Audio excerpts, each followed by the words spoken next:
6 balls, 6 balls, 6 balls, 3 dudes, 1 apartment, 1 dream, $1 billion.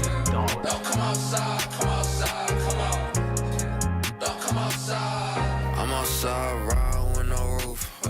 I'm feeling so I can't die. July 14th, basically day 2 of like week 1 of fully in work mode. We're settled in. If y'all saw me on the street, would you invest $1 billion? Polo shirt, I don't know where it's from. Knee low. It's a little freaky. I would say. Kind of skater vibe, but I mean, we're editing today. We got to get things out, so. You know me, grandpa, old shirt, Scotland, classic. Like I look like I'm from straight out of the 50s. All right, the objective today is editing a lot of content, getting our Ciclo educational content done so we can chop it up for short form and run meta ads. Looking at different logos, finding the best one, just comparing, contrasting. So when you make a logo with like Chat or Base 44, you can't actually export it as a vector. So when you're putting it on marketing stuff, it doesn't look good. So we're like, all right, well, we just gotta totally recreate our logo. All right. So we're playing King's Court here. Dang. This is King's Court. Anything that comes in here has to challenge it. And Yeah. then people are going to be like, that's the exact same, but it's not. It's not the same.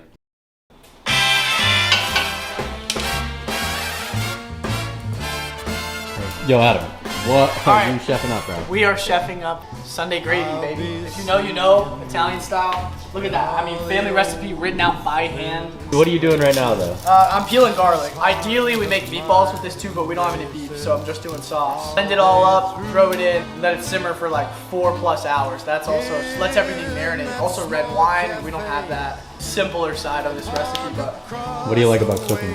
do I like about it? It reminds me of being at home with family. It's something that you can do with people. I like doing things. Hopefully I can make this look as good as it's gonna smell. I'll be seeing you in every lovely song. It's all San Marzano tomatoes. San Marzano tomatoes are basically peeled chunks of tomato inside like some pureed tomatoes. So we dump it in here with the garlic and chunks coming out. Save those to pop more stuff. We'll put some fresh basil in there. When's the first time you made this, and how did you learn to make it? Every person in our family has a different iteration of this. My grandmother, my grandfather, my mom, my father. She would make this every Sunday and call it Sunday gravy. They all have a different iteration. For example, my grandfather puts soy sauce in it. Kind of interesting, but it adds some umami flavor if you know that. First time that I made this, probably with my mother when I was a kid, and she taught me along with everyone else I was just talking about. But recently, I made it with my mother and wrote down the recipe so I can. Right now we're in the pot. We let it simmer for 4 hours, 3 with the lid, 1 without. Pretty big pot, but just kind of occasionally stir it up. Dude, this lets it all marinate. You can know each other. Imagine you locked yourself in a room with like your best bros for a year. You probably know them pretty well. Sauce update, we're fully in it. Check that out. Sauce is ready to go. At this point, I'm just stirring, cooking everything else, keeping it warm, making adjustments, a little soy sauce here and there. Come on! Dude, act like I scored. It's just the startup is taking more and more of my time. Both of my buddies have quit their jobs, and like if I keep this job, it's just taking more and more away time from the startup. It's not that hard, yeah? He said congrats, dog. Nah, You quit your job and bro said congrats. That's a good dude, bro. That guy, I see why you can't leave. That's a good dude. He sounds amazing. He's a really. I almost threw up. I was so nervous. Quitting a job that you really like, it's hard. But now But no matter what, even if I fail, even if I have nothing, I can always move mulch. I can always move mulch and make minimum wage. Hey, come on. That's really what matters. But we just spent our first ad. Check this out. Nice shirt, dude. I guess it's our second ad, but this is like our first one that we pushed to Meta Square. Attention all e-commerce owners. I comment bucket below to learn more. Attention all. No! We're top! We're top! We're top! Oh! Wait, hold up. Think of your business as a bucket. Get a little sassy salute. Been working all morning. About to make some lunch. Looks beautiful outside. Haven't even touched outside today. Dude, the Meta ad looks... Meta ads up. Meta ads ripping. Things are going good. Gonna make some lunch for the team. It's just a bunch of AI talking to each other, making things happen, dude. That's the new wave. That's all we need to do. All right, where are we in our business right now? Calling, inundating. That's what I like to call it, inundating. We're high torque, low speed right now, people. Oh, engineer! We are high torque. I like That's a that. good analogy. We are high torque, low speed, and we are just about ready to shift into second gear. Yeah, we're hot in first gear, and it's hurting a little bit. Honestly, I don't know about you guys, The but RPMs are up, the engine's getting hot. and it hurts you being in that first gear, like you ready to pop, and you're just like sitting there, and it's like, oh man, you know. It's I like, just want to shift. I just want to. So what do we need to do to shift, bro? what do we need to do to shift? I think we just keep pushing the RPMs up. Something's gonna happen. But as long as you keep on charting the course, it eventually gets there no matter what. It will. That's just the law of attraction. Like call it God, call it whatever. Like it will happen. And we may not be the most efficient, but acting is infinitely. 0 is always 0 times anything. 1, any number is infinitely better than 0. As long as you're acting, you're charting in a direction. It might not be the right direction, but it is a direction. Yeah, that's good. But we actually can chart with power at the right direction. If the wind's going this That's way, where I we got to go with the wind. That's where I think we're gonna. We got to go with the wind. And I think what we need is more manpower. If we get a little more manpower, if we get Luke in here, if he's dialing 10 hours a day. Shout out Luke. Shout out Did you Luke. get any clips Hey. in that? That would have been crazy if we had that on camera. Definitely did not have it figured out. Bro, he went the furthest with the client than anybody. He had it figured out. He knew exactly what I was to say. right. I think he got it, yeah. What you mean? He got a call back. Call back. Nah, we heard it. It was good energy. It was the first time somebody actually Yeah. opened up. No way. It's so much easier when y'all are not the ones doing the video. I would do anything. Everyone want to balk like a chicken. Everyone's not. Everyone Let me speak. Everyone. No, all right, do this. Put one of him up too. On top. No. We're not doing that. Put one of him Silence. on top, and Hey, everyone can someone does comment for him to be quiet for one day? That's Nah, one. do one of them. No, let me speak. Hey, And everyone- you. Who's should be speaking? All right, Nah, you go do- first. Do one of everyone. My mama told me something, man, since a young age. Everyone wants to balk like a chicken until it's time to be a chicken, dude. He's a chicken right now and he's balking away, dude. That didn't even make sense, but you just let it happen. If he's got to go to Thailand, go to Thailand. The views are. I would love to go to Thailand. That What would was be the? Wait till we put it live and Mr. Blanford gets to get on. Yeah, honestly, no. That's who I'm the most afraid of. My friends. Colin Blanford, Luke Bornstein, Amari, Jesse, Tanner. Tanner bro. Ellis, Tanner runs that list for sure. Loki, Tommy O'Brien. Me and my boys are all. They got The me and my top guys ones. are different though. They'll say the weirdest things. Donate like all your money to charity. Dude, I Look changed at the my shot, LinkedIn. Adam. Dude, it's so tough. I help businesses. Wait, what's my LinkedIn? It was low-key tough. Claude cooked on this one. I build businesses that help. Wait, I build businesses that help. I build business. These are It's been a definitely late, long good. day. Content I is build hard. businesses that help. I'm done. Build other businesses. From the top? I help businesses build other businesses. Bro couldn't sell ice in the desert. Bro could not sell a cold drink on a hot summer day. Okay, so we're in like a new phase. Had some interesting conversations today with a lady that works in tech sales. Probably be a good mentor for us to learn about how we can move forward in our sales process. We're really good at cold outreach. We're really good at being persistent. We have a lot of desire. We just push. But we're not as good at selling software because we've never done it. So we're trying to get in touch with people that have learned what does that look like, software sales, technical sales. And when you get later down the process, it's what we don't know yet. So all we gotta stay connected, be humble. You don't know everything. 9:24, I'm still editing content. It's just been a content day. We're trying to build a real system and like a lead engine. Takes time though. Claude, I just need more credits. All right, so I'm sitting here editing at 9:32 p.m. and I got the email. The FSD group has been verified on Meta. We should be able to run the Meta ads now, and this weird block thing is done. I'm gonna find out, but we're gonna post the Meta ads. Get in, mate. Yo, Gav. What you been doing this week, bro? Man, done with the building phase. A lot of cold calling, building a system, really the go-to-market. So I think for a go-to-market, you got to figure out at the bottom who needs it. Go extremely niche. And for us, that's e-commerce owners and stores doing right below $5 million a year. So we were able to scrape their data and call them. And it's just building more of a system in a way that we can do it and being intentional with our time. So at the start, it's hard because you're trying to buy your time back, right? So you do have to do the grunt work to let other grunts do the grunt work, you know? You can't be a general moving people around when you got no one to move around. So building up that system and building and doing it, it's just charting the course, right? You have to walk the path, and it's slow at the start, but then it will pick up, right? So it's just making sure it has that belief and the faith in you and the other two guys and being successful, right? So that's what I've been doing. Biggest thing, got to keep the ads pumping out. Got to tell everybody what you're doing no matter what. If you're telling 100 people a day, something good is going to happen. So Love that. What are you doing on the computer right now? man, I'm trying to watch the rugby game, but we're building a few ads.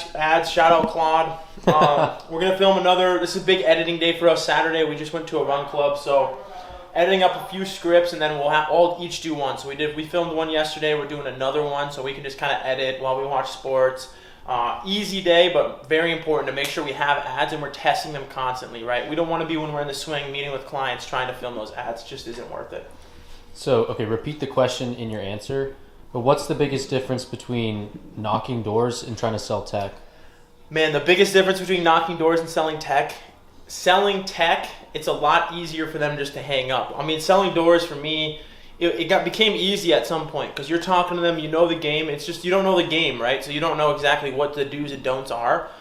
We found our own footing there. But at the start, it was hard. We didn't know what we were doing. We were going up there stumbling over words.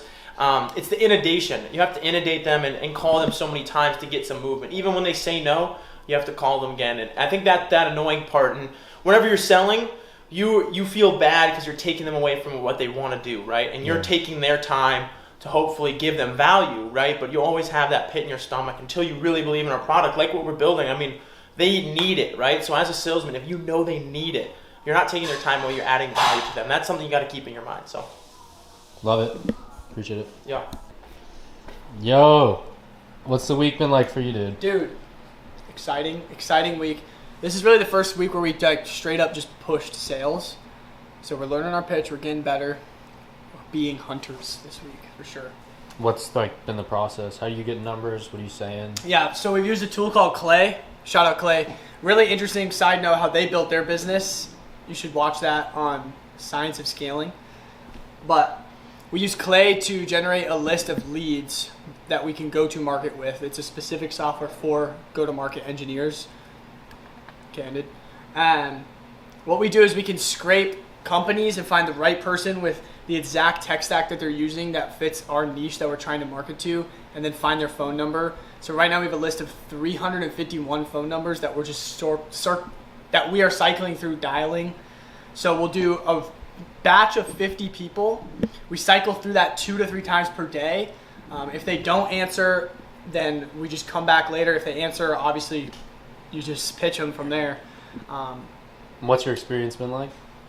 A lot of hard no's. A few people seem interested. A few people are gonna give you the time of day. But the hardest part with this cold call thing is just they don't want to give you the time of day. They think that you're just like some dude from another country just like yapping in their ear. But we like actually are trying to like learn from them and grow their business and like find an opportunity for partnership. It's not like I'm just trying to scam you on something. So what's hard is obviously if we could use our network, that would be great. But we've exhausted what we have, and like not everybody owns an e-commerce store that we know. So that's what we're targeting and trying to build a system behind that we also can just do the work on the front end and have multiple channels of leads coming in. So you did door-to-door. What's the biggest difference between door-to-door and tech sales? And repeat the question when you answer that. The biggest, repeat what you said? Yeah, repeat the question. What is the biggest difference Do it again. between, We'll let you go. what's the biggest difference between door-to-door sales and tech sales online is that I don't see the person. Because me, like I'm a good-looking young dude, like I look like professional and I'm not scamming you or something. They pick up the phone, they think they're scamming me. But when I knock on the door, I take a few steps off. I'm like, hey, have you guys seen good-looking guys in gray? I can make them laugh. They become comfortable instantly. And so I can't do that over the phone. It's much harder, much harder. So that's the biggest difference. I think once I get them comfortable, it's a lot easier because then I can just kind of chop up and do sales as I normally do. But that's what's different. What was the experience of getting that crazy hard no? Of what? Of getting that crazy hard no. Oh, getting that crazy hard no, which we may or may not put up public, but yeah, this dude from Minnesota, I was like, hey, Minnesota native calling you. And he's like, you've called me 3 times, which I actually didn't. And he started naming off times that I called him, which I don't know where he got that because I actually, that was the first time I called him. And he was just pissed, bro. And you just got to keep him in the loop. And like, I'm trying to be respectful, but I also like, I'm doing sales. So like, I'm pushing for the close. And I'm like, yeah, I totally understand like what makes you say that. And he's just like, are you dumb or something? I said no. And I'm just like, yeah, got it, man. Like, do you own a business? And he's like, yes. Because I was trying to be like, look, man, I'm a business owner too. Like, give me some leeway here. You probably had to sell at some point, cold call, knock a door, cold outreach. Like, we're all just playing the same game, man. I'm on your side. But he was pretty pissed, cussed me out, told me he'd fire me if he was my boss, asked me if I was dumb, told me there's no rebuttal to the rebuttal no, which I proved him wrong because I kept rebuttaling. So. Hey, eventually he just gave up too. I'm going to call him back too. I connected with him on LinkedIn. We'll see if he accepts it. But that's gutsy. I mean, what am I going to do? I'm a stand-up guy. I'm just trying to sell. I mean, it's not illegal to call them. Yeah. Right? Oh. So. Love it. Timothy. Yo. How are you feeling about this last week in Ciclo? So the last week has been good because it's like the first week we're actually trying to sell actively. And the way we've been trying to do it is cold calling. Now, I've never cold called. Gavin and Adam, they have a little bit of experience in sales, but door-to-door sales. And it's kind of been eye-opening to us just because we have a good list of numbers. It's just like refining the pitch, trying to get to that yes. Most of the time it's a no. And we're just trying to figure out how we can be efficient. And ways we do that is like Adam will dial a number, get on the ringer. If it goes past 2 rings, just hangs up immediately. But he's dialing the next number while it's ringing. So he knows, okay, I'm ready to go. Boom. That saves like 20 seconds. And when you're doing 200-300 calls, that saves so much time over the day. So I adopted that same thing. And there's just like little tips and tricks that we've been giving each other. Nothing good yet. We had like a few interesting conversations, but I think we're still just trying to figure out the best way we can market. And one thing that kind of slowed us down this week was we were trying to get meta ads. And if anybody at Meta's watching this, like, dude, you got to approve us because we have kind of got like shadow banned almost from it. And we haven't even done anything yet. So hopefully we get approved for that because we got some really good ads that I think could really hit. And you can just reach a bigger audience. So the week's been good. I kind of freaked out a little bit just about like, we found some competitors in the space. And it's actually good because they've done exactly what we're trying to do. And we can model a lot of what they've done. Now they serve like enterprise clients, so like Nike, L'Oreal are their clients, but we're trying to go for that smaller market with a much smaller offering, but very similar idea. So I think it'll be good just to maybe try to connect with the guys who made that happen and see what we could do and if we can borrow from their playbook. Because ultimately, that's a lot of what business is. It's just kind of bouncing ideas. There's nothing really unique out there. It's all the same with just a little different idea or a little different pitch, and that's what we're trying to do. So that was my week, yeah. What's been the most challenging part? What's been the easiest part? The challenging part for me was honestly like the first few dials, just trying to figure out my script. And I have like 2 or 3 good lines that I can just get to the pitch. Like one of them is basically just admitting that it's a cold call. And if they have 30 seconds, let me pitch you. If not, just move on. One that's fun too is you hit them with like, hey, is this a bad time? Because if they say yes, be like, oh great, when's a good time? I'll call you back later. And if they say no, then it's like, perfect, here's my 30-second pitch. So either way, you can kind of get them to say yes. So a no is really a yes. Exactly. You just gotta you just gotta push for that. And also like there's little tips like, just try to get them to say yes in any way. Where it's like, oh, you own a business, right? Boom, yes. That's one yes. You just try to get as many yeses, and then or the other way. It just makes get them to say no as quick as possible. That's really a yes. So the hardest part was just getting the script, but after like 3 calls, I basically nailed it, and I feel good about it. So I don't love the cold calling because I just think it's such a low ROI, but I think if we get the right leads, we could really make it work. Okay, so easiest part? The easiest part was honestly... That might be kind of a hard question now. That is a hard question. The easiest part is honestly filming ads. Like Gavin writes beautiful scripts, and I just get up there. We have the camera right there. You see it. The camera's here. The script's right behind it. You just get up there and start spitting. Says exactly what you need to say, but you got to add a little bit of flavor to it. And honestly, it's pretty easy, and I think those will hit really well. We're still, learning about meta ads. We're learning how to run them. What's gonna pop off, and since we've been doing since we've been doing FSD... I'm going to go from this angle just because the window. Since we've been doing FSD project, we kind of know now like how to do ads, what kind of videos pop, and I think it's a different audience because it's business owners, but really attention's the same. Like everybody's watching the same things. It's just about how do you get in front of them, and meta ads is the way we're going to do that. So. Don't come outside.